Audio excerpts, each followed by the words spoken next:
Hi everyone, I'm Doris from Susan's family. Today, I'll show you a ColorFlow square blanket. For this electronic tutorial, you can search on the website, susud.com, to view it.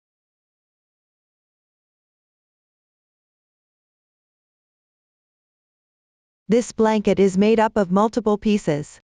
We call the first piece at the bottom left corner as piece 1. Start with piece 1. Then, follow the piece direction diagram on chart, and complete the rest of the pieces accordingly. Let's take a look at piece 1 first. Check out the chart. It uses the method of cable cast on purlwise. Follow this row that you cast on, and work back and forth to knit upwards. A horizontal line in the chart represents a purl stitch. A vertical line represents a knit stitch. To make the chart less dense, the blank squares in the chart also represent knit stitches. It also involves slip stitches. Pay attention during the knitting process, because you're knitting back and forth. While the chart reflects the conditions seen from the right side, row 1 serves as the right side of the entire piece, on the wrong side working in a method of knitting for the purl stitches, and purling for the knit stitches. This blanket is made by combining 4 strands into 1 for knitting. First, divide the color that comes in only 1 ball but requires 4 strands for knitting into 2 balls of yarn. Please watch me demonstrate the method of separating the yarn balls. Start by preparing a slightly stiff piece of paper, then roll it up.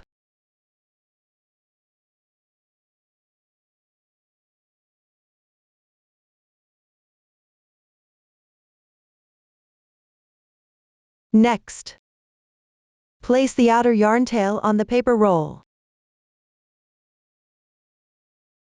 Leave it a little longer, and then start wrapping the yarn.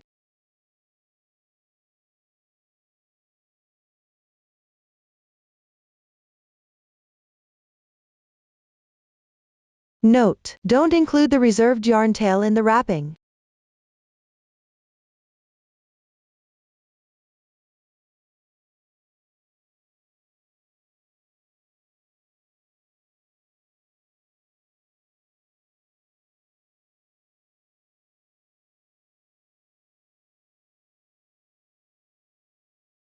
Wrap until you're about halfway through, then cut the yarn. This is my sample swatch. It's wrapped less.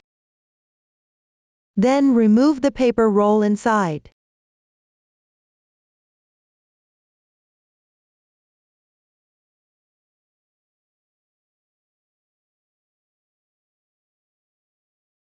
Combine the outer yarn tail with the reserved inner yarn tail into 1 strand.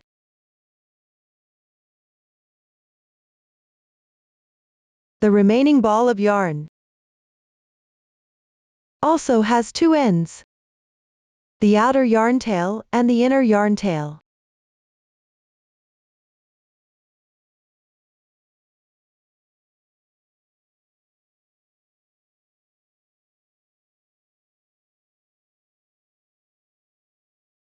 Combine these 4 ends into 1 strand for knitting.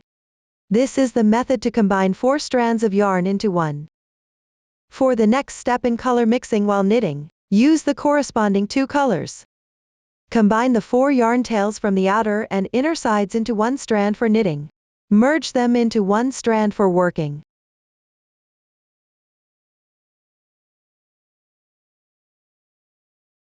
Now, please watch as I demonstrate the specific knitting method. Let's start by casting on.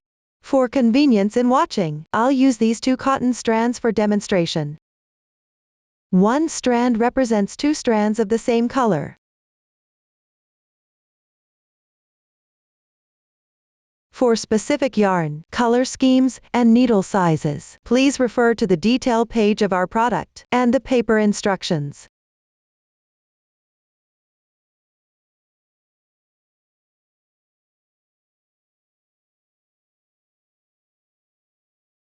Let's get familiar with the circular needle. It connects the ends of 2 straight needles. The needle tips are the same as regular straight needles. You don't need to switch needles frequently while knitting. It's more convenient to use. Make a loose knot with the yarn tail. Leave the tail slightly longer. This makes it easier to weave in the ends later.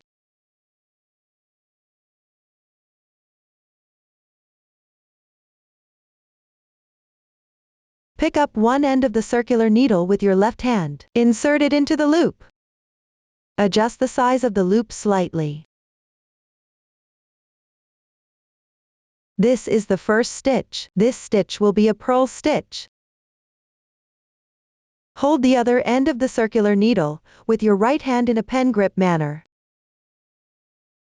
Wrap the yarn around your right pinky once.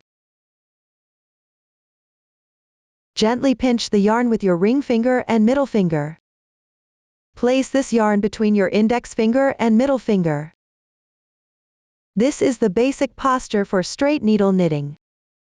Next, place the right needle below the yarn.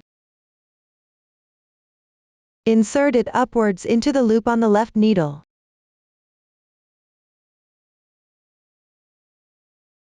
Use your right index finger to guide the yarn. Yarn over. Pull the yarn through. Slip it onto the left needle. Don't pull the yarn too tight, otherwise, it will be difficult to pick up stitches later. This is the second stitch. Continue casting on. Place the right needle below the yarn end. Insert it upwards between these two stitches.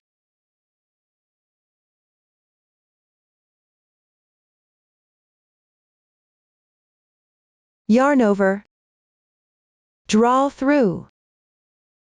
Slip it onto the left needle.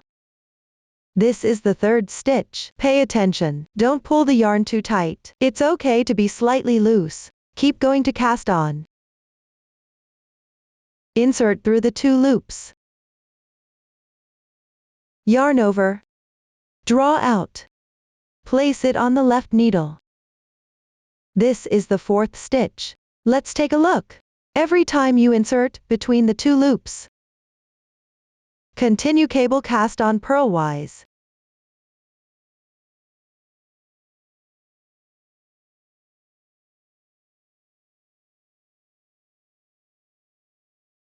Five.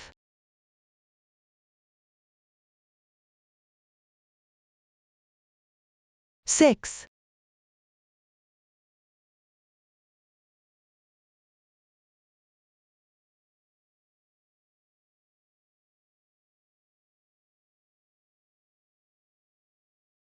'Like this, the casting on is complete. Casting on doesn't count as a row. Here, I'm working on a swatch. Starting stitches are smaller. For the exact number of starting stitches, please refer to the chart. Now we'll work on row 1. In the chart, this row has all vertical symbols, which means knit stitches. Start with the first stitch. Insert the right needle from front to back into the first loop. Pay attention.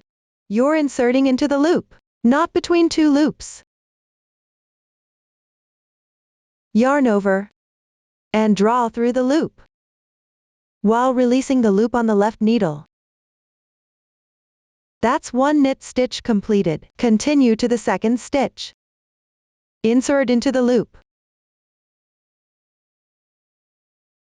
Yarn over, and draw through. Another knit stitch is done. You can see that.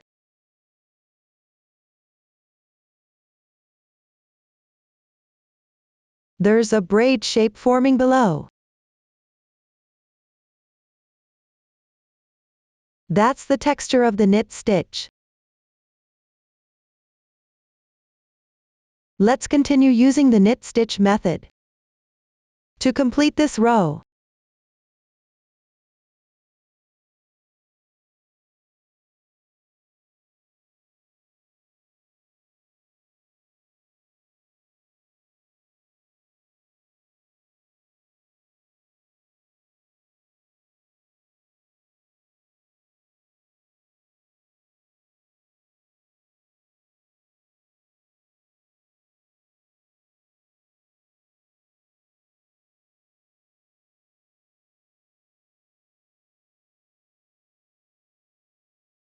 The first row is completed.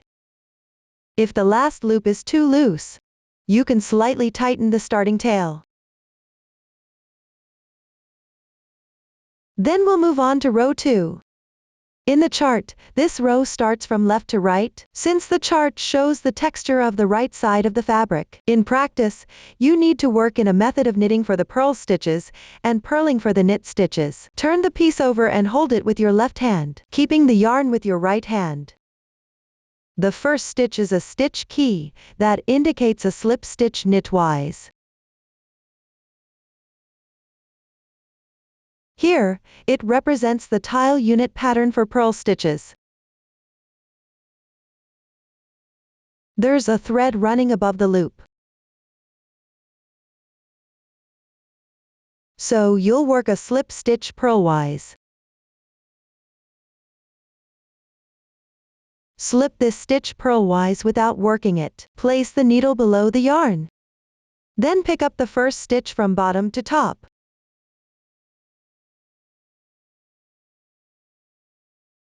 That's how you make a slip stitch. The second stitch is a purl stitch key, but we'll knit it instead. Mind that your right needle stays above the yarn end. Then continue knitting. The rest of the stitch keys are all purl stitches. You'll knit them all as knit stitches. Keep going until you finish this row.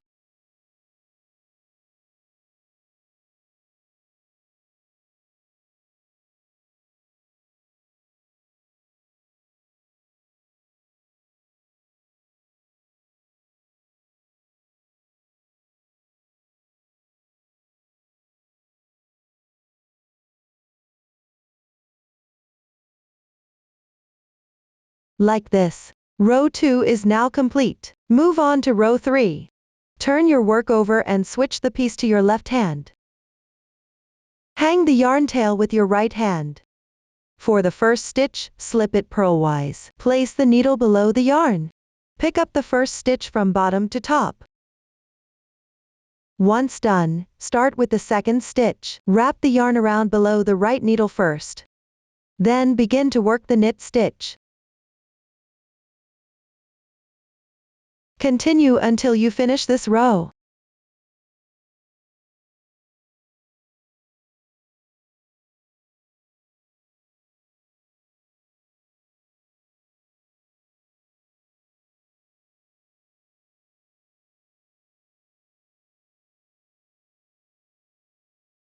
Take a look. This is what row 3 looks like when it's completed. For row 4 and all the way to the last row, the method remains the same. Always slip the first stitch purlwise. Always slip the first stitch to match the corresponding texture. Then follow the chart for knitting. For even-numbered rows, work in a method of knitting for the purl stitches and purling for the knit stitches. Everyone finish knitting the remaining rows.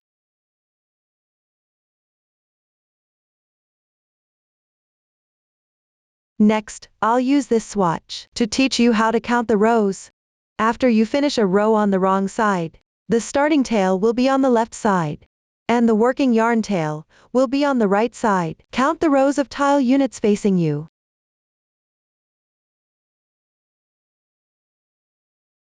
One row of tile units equals 2 rows stitch. 1, 2, 3. There are 3 rows of tile units here. That means 6 rows stitch have been knitted. After completing the row count for fabric piece 1, move on to fabric piece 2. The new stitch techniques used include K2 tog and K3 tog. First, leave a tail of about 10 centimeters and cut it.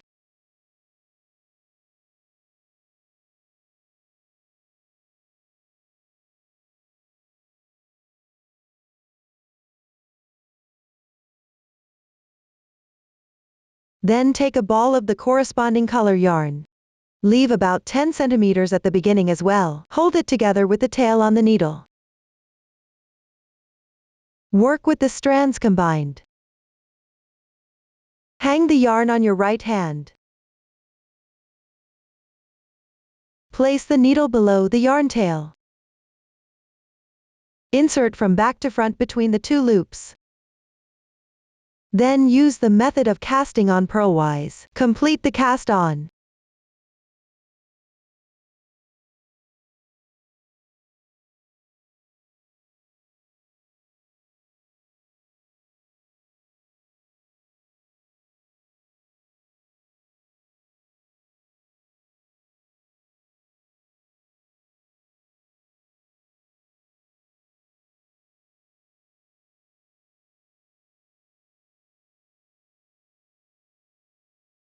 After the cast on is done, start working row 1 next. Use the knit stitch method to continue working downward.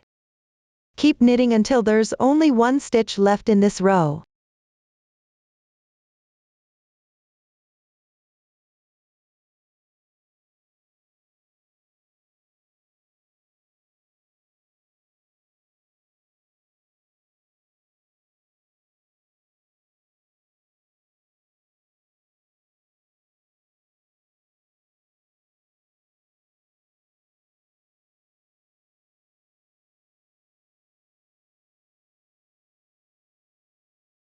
Now there is only 1 loop remaining on this row.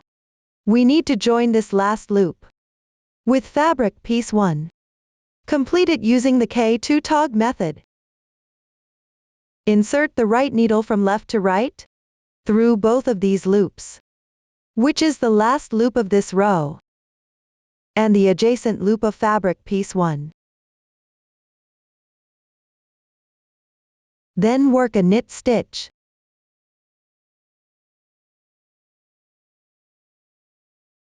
This completes 1 K2 tog. Look, this is what the first row of fabric piece 2 looks like after completion. Next, let's work row 2.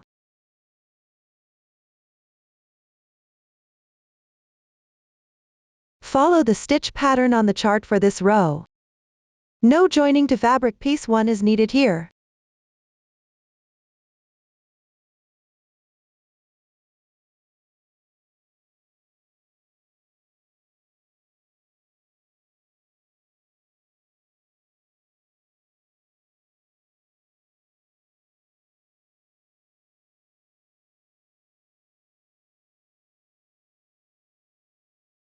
After completing it, continue with row 3. Start by working normally as well. Keep working until there is only 1 loop left in this row.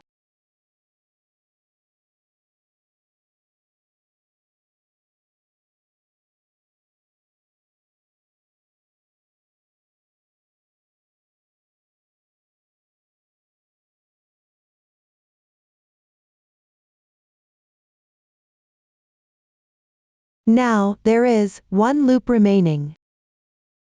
Then join to fabric piece 1. Work a K2 tog.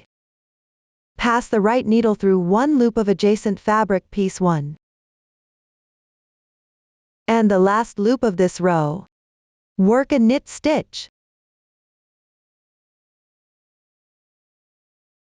This way, row 3 is completed. For the following parts of fabric piece 2, just follow the method used in rows 2 and 3 to continue knitting. Work even on even rows. On odd rows for the last stitch, you need to join it with a loop from adjacent fabric piece 1. Pay attention. In 2 of the odd rows, you will work a K3 tog. Refer to the chart for specific row numbers. I'll demonstrate this technique using this small sample. Here's how to work the K3 tog. Work this row until there is 1 loop left. Knit a K3 tog. Insert the right needle into the last 2 loops of the adjacent piece 1, as well as the last loop of this row.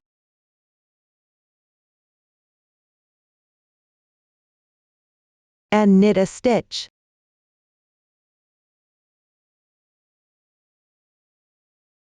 That finishes the K3 tog.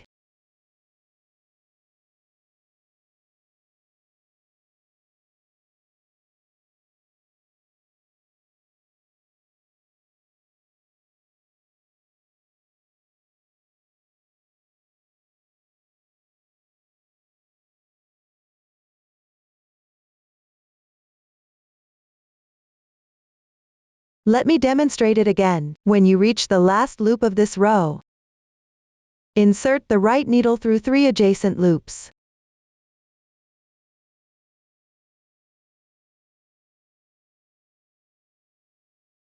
Knit 1 stitch.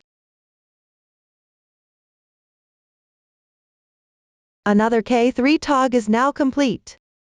Everyone finish the remaining rows. That means keep going until all the loops of piece 1 are joined.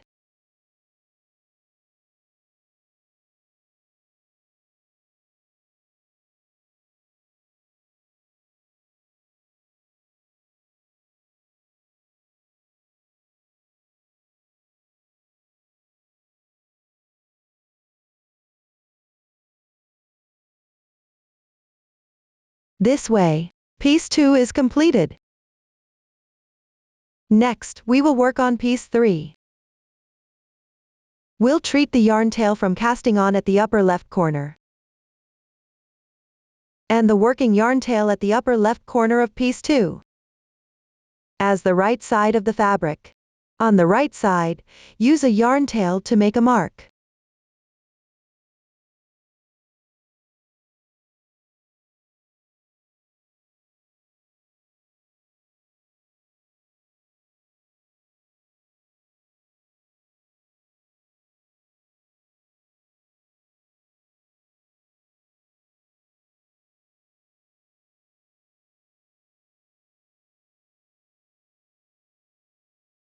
Then pick up the edge of side from piece 1.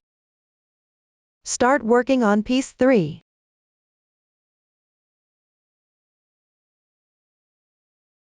First, place a loop on the needle.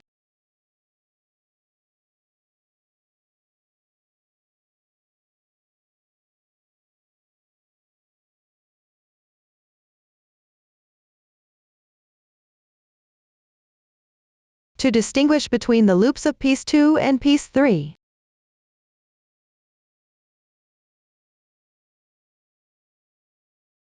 Then, hold the yarn with your right hand. Use the right needle to pick up the half loop closer to yourself of the braid-shaped loops along the edge of the piece 1. That is, this single strand of yarn.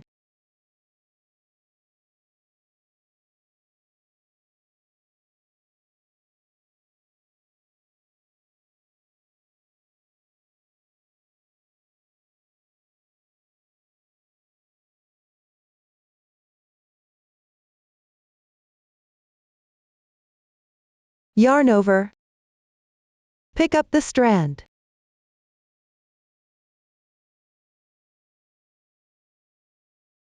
Now you're picking up stitches on the right side.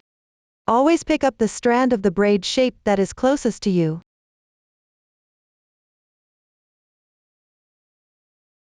Yarn over. Pick up the strand again. The number of picked up loops should match the starting stitch count. Here, the braid has 2 fewer stitches than the starting stitches. You can pick up an extra stitch in the middle.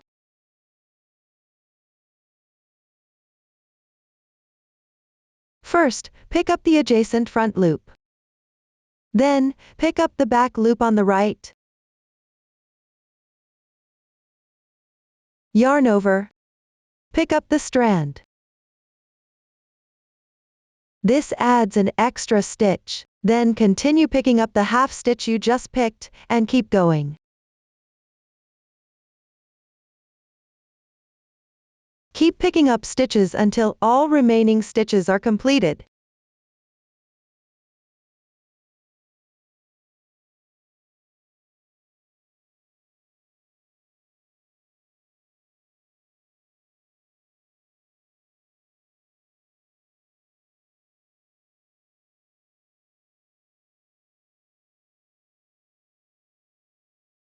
Finally, you can pick up one more stitch along the edge here.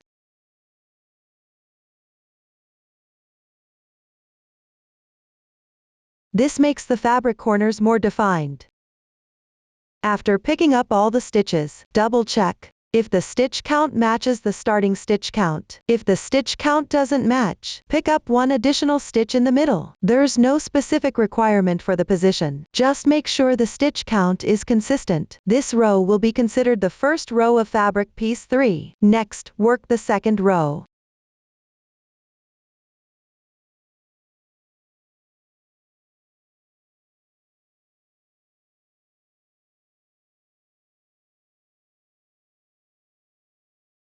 Keep working until you reach the marker on the loop.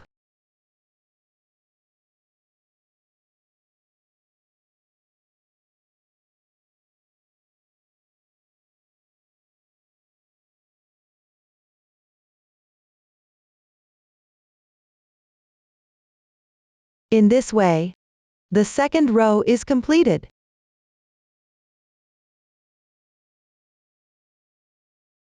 Continue working downward to finish this piece. Just complete the required number of rows. Everyone, take a look. This is what piece 3 looks like when it's finished. When counting the rows, start from the first tile unit of piece 3 and count the rows of the tiles upwards. After completing the last row, with the right side facing you, and the yarn tail on the left side. Next, work on piece 4.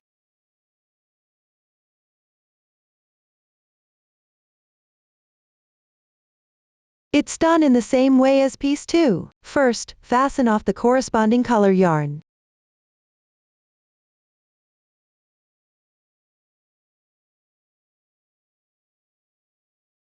Then take the corresponding color yarn.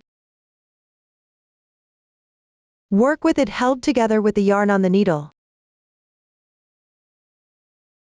Similarly, leave about 10 centimeters at the beginning.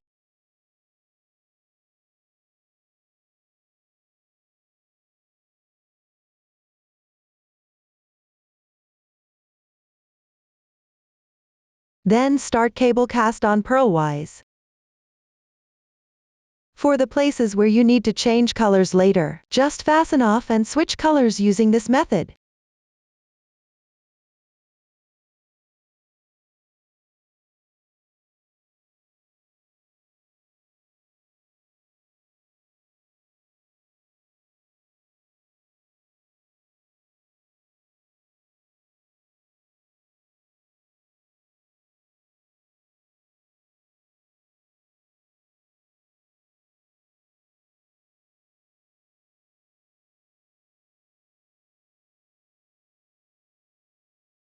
After completing the cast-on, start knitting. When working on odd-numbered rows, join the last stitch with the adjacent piece's loop. Refer to the demonstration for piece 2 once you finish knitting piece 4. After completing piece 4, move on to piece 5. On this edge of piece 3, pick up the same number of stitches as the cast-on stitches.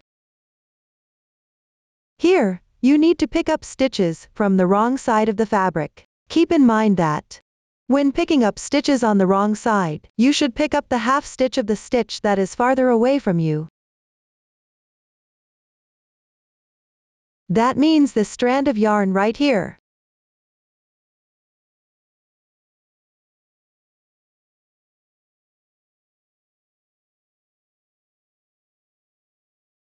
Before picking up the stitches, first, place a loop on the needle. This will help differentiate between two adjacent fabric pieces.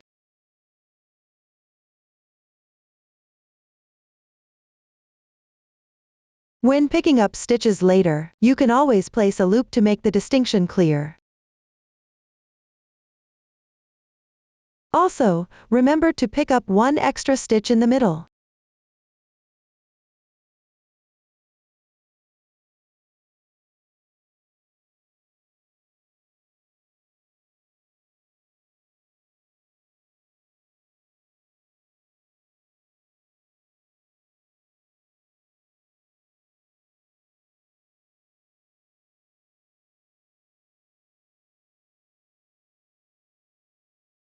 For the last stitch,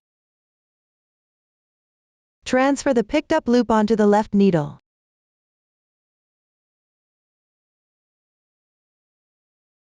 Then work a K2 tog with the loop on the needle.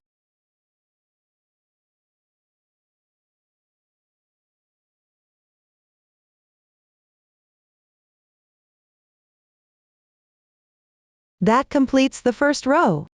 You can now check if the stitch count matches the add-on stitches.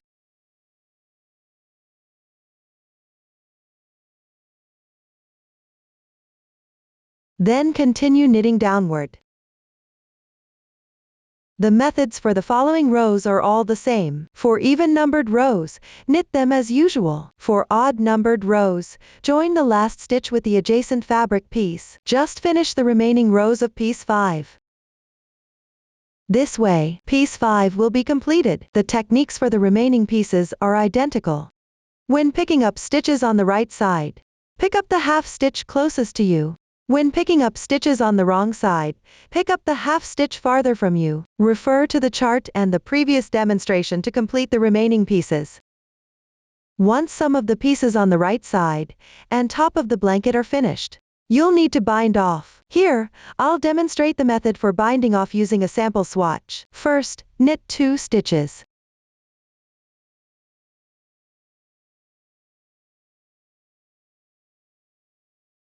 After completing them, use the left needle to pick up the previous stitch and pull it over the last stitch. And slip it off the right needle. That's how you bind off one stitch. Continue by knitting another stitch.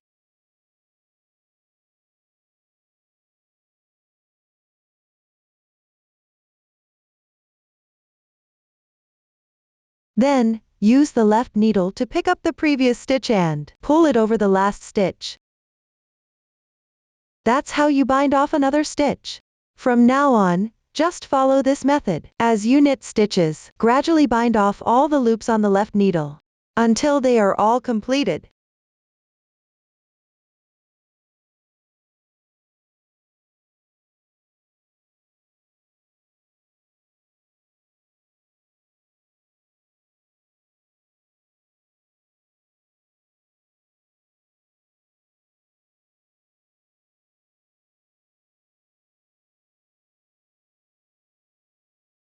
Now there is only one loop left on the needle. Leave a tail of about 10 centimeters in the corresponding color and cut it off.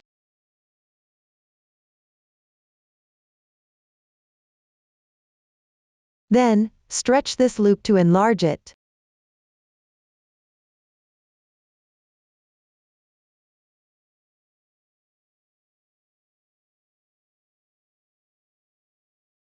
Pass the yarn tail through this loop. Pull tight. Next, insert the remaining loop back onto the needle. Take another color of yarn. Make a slip knit with it. Also leave a tail of about 10 centimeters. Place it onto the needle. Adjust the size of the loop.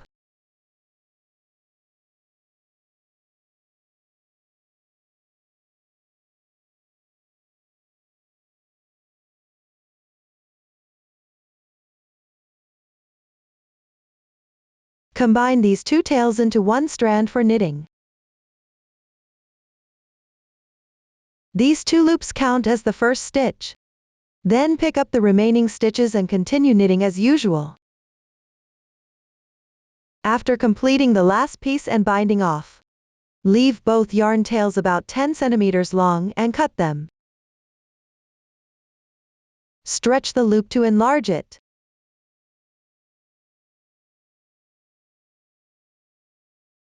Pass the yarn tail through the loop. Pull tight afterward. Finally, thread the reserved tails into a sewing needle.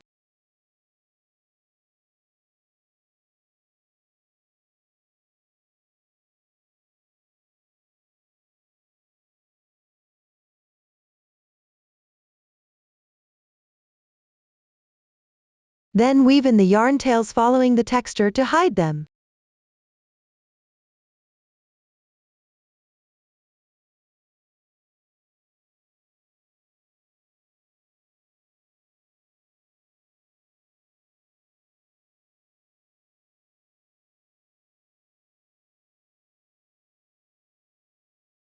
Where there are yarn tails, you can tie two adjacent tails into two knots to secure them.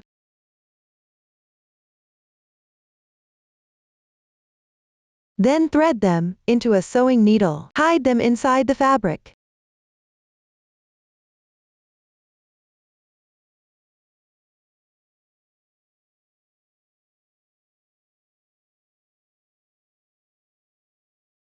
Make sure all remaining tails are woven in.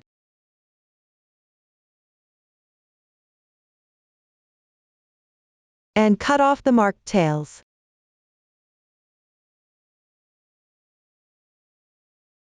That's how you finish binding off. Up to this point, the making method for this blanket has been fully explained. If you have any questions during the process, don't hesitate to reach us via our website. Susan's Family, supporting your handwork experience, sharing the joy of life. Thanks for watching. See you in the next episode.